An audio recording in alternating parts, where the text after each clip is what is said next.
فاكرين لما قلتلكوا ان الباب اتقفل ورايا؟ هو ما كانش بس اتقفل، ده اتقفل بالمفتاح كمان. والمفتاح وقع لوحده من جوه، يعني كأني انا اللي حبست نفسي. بس الحقيقة بقى ان انا ما كنتش لوحدي. اول ما اسمي اتكتب على الحيطة بدأت احس بحاجة بتتحرك حواليا، مش بشوفها بس انا حاسس بيها.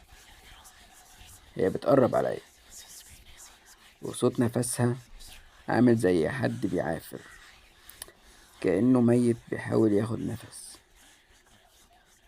المراية اللي ما كانتش بتعكسني رجعت تشتغل، بس مش بتعكس.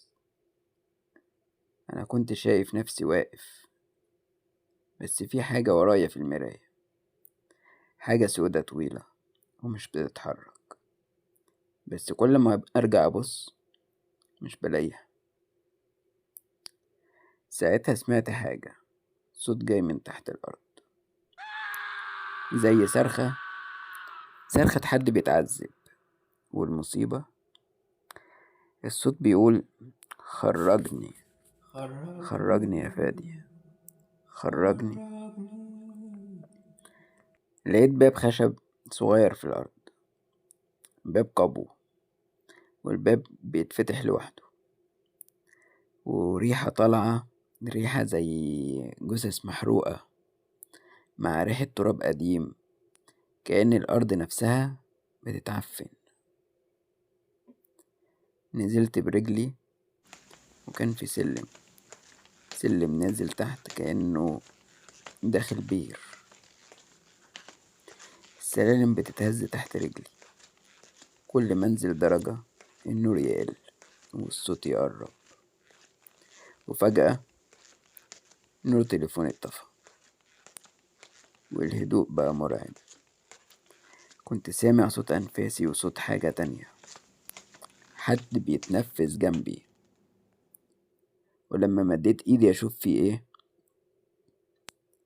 ايدي لمست وش بارد وفي عيون مفتوحة، بس ما فيهوش نظرة، كأنه جثة بس بتتنفس.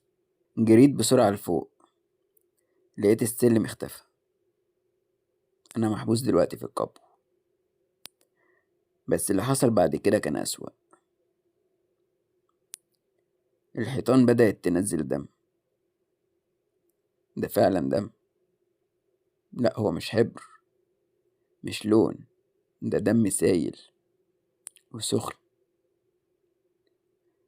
وكلمة ارجع مكتوبة بكل حتة، بس ارجع ازاي وانا اصلا مش لاقي طريق؟ فجأة صوت ورايا بيقول: احنا مستنيينك من زمان يا فادي.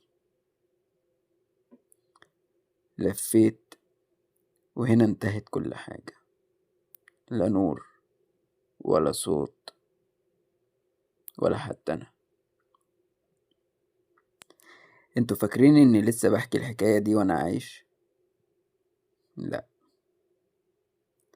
انا بقيت جزء من البيت، بس دي مش نهايتي. لسه في حاجات جوه القبو لسه ما خرجتش. استنوني.